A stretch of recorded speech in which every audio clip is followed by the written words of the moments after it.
don't usually do videos like this, but yeah, so you have it. There is the old controls. This is the main controller. There is a display that's attached to this. The back view too.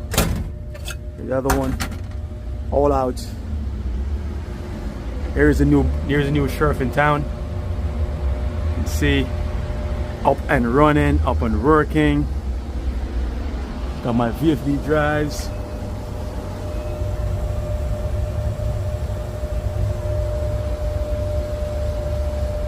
All right. Right now I'm running in heat mode. My supply here.